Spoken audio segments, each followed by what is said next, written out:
Alien Romulus was made just for me. Do you understand how good it feels to have high expectations for a film and not only have it meet those expectations but exceed them? It's a very similar feeling I get when you leave a like on the video.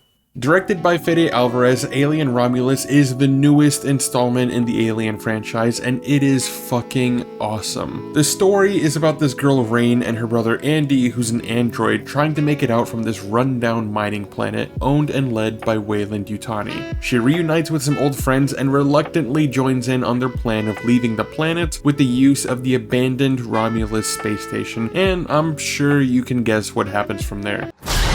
The film pays a lot of respect to the films that came before it, while subverting a lot of the tropes the franchise has become known for, and overall, Romulus does its own thing. There's a ton of Easter eggs and callbacks, but the film manages to try new things that we haven't seen in the franchise before. My main takeaway with the film is how Romulus manages to do so much with so little. Working with a budget of $80 million, Fede Alvarez and his amazing cast and crew have brought together a visually incredible experience to the big screen. We've gotten huge big budget blockbusters with god-awful CGI and a serious lack of compelling shots and visuals. Alien Romulus blows a lot of those films out of the water, and a huge part of that is their focus on practicality. This isn't a film that avoids CGI at all costs, but rather it uses it to enhance what was captured in camera rather than completely relying on it. Having these amazingly crafted corridors, rooms, and the use of animatronic xenomorphs really goes a long way in making the experience feel grounded and tangible.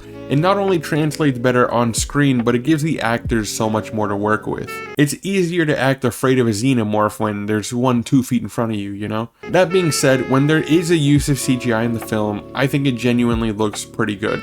There is one major use of CGI that I'll get to later that I don't really think looks good, but otherwise everything was pretty solid. Sticking with production, one of my personal favorite aspects of this film is how dirty it looks. I'll explain. A lot of sci-fi films have these smooth, clean, and perfect looking interiors and technology, but when a film like Alien Romulus, Blade Runner, or even something like District 9 take the time to make everything look worn and used, it adds to the sense that this world is lived in. The Alien franchise as a whole has done this pretty well overall, and it very much continues with Romulus. It's still not as dirty as Alien 3 though. Now, you can't talk about how incredible this film is without mentioning the wonderful cast and their characters.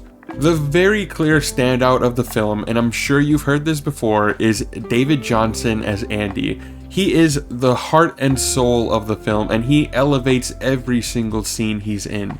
His performance is just so nuanced and intentional, it's fantastic. And the character of Andy is one you can really feel for. His relationship with Rain and how they care for each other just adds an emotional layer to the film. I am a huge fan of horror, specifically slashers, and the biggest problem with that genre is that most films don't really take the time to develop their characters or make them interesting because, well, they're getting killed off anyway, so what's the point? Alien Romulus has a very small core cast of characters, and because of that, the film takes even more time to develop who these people are, and the story as a whole exists because of their wants and desires. It was their need to leave and live a better life that resulted in them being aboard the Romulus space station. We're given very clear backstories, motivations, and a thread that allows us to connect and sympathize with these characters. Are they here to just get killed by aliens? Yeah, of course. But the characters that we focus on, namely Andy, Rain, and Kay, are all interesting and carry the emotional weight of the entire film. Real quick, I do have to nerd out about the incredible music in the film. Benjamin Wallfish, who is the composer for Andy Muschietti's It films, did the score for Alien Romulus, and holy shit, he nailed it. As a composer, he does such a great job of capturing a sense of wonder and mystery with some terrifying undertones. It also just truly feels like this music is a love letter to the rest of the movies that came before it, and it complements the film perfectly. So, this next section will contain spoilers, but here's a time code you can skip to if you just want to get to the rest of the review. Oh my god, I can't believe Ripley was the alien in disguise. I'm kidding. That was just in case you didn't click away in time. Okay, for real now. So the talk of the town seems to be the CGI resurrection of actor Ian Holm as a Weyland-Yutani android. The actor unfortunately passed away in 2020, but with the permission from his family, they included his likeness into the film as a surprise cameo. Now, this is what I was referring to earlier. His face being done with CGI honestly doesn't look great. It's not the first time something like this has been done, and it never really looks good, but I weirdly don't hate it in this movie, specifically because of the knowledge that his family approved it, and honestly that's what matters to me. It also makes sense in canon. It's an android named Rook, in the same model as Ash from the original. So it does make sense in universe, but it still looks weird. I'm not going to pretend it doesn't, and there's quite a bit of screen time given to him, so is it weird? Yeah. Do I care? Not really. If the studio went behind the family's backs to do this, then I wouldn't feel the same way. But it's just a nice fun callback, and therefore it is whatever.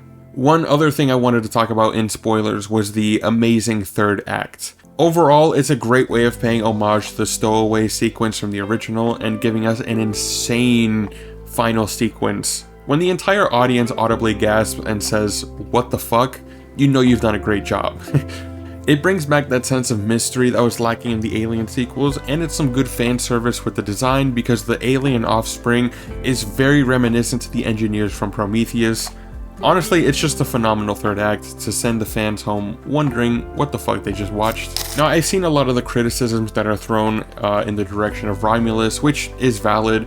Everyone interprets and looks at films differently, so just because I love the film doesn't mean everyone else does. But I've seen a lot of things about how Alien Romulus is just a rehash of the original, and I can't really grasp my head around that.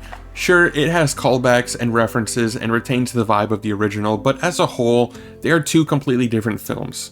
Honestly, just look at the main cast of characters. Romulus focuses a lot on the sibling dynamic, and these are people who essentially live in poverty, trying to escape and live the life that they dream, while the original is a crew that just works on a commercial hauler. These people are coworkers and are pretty much just trying to do their job and leave when they come across the alien.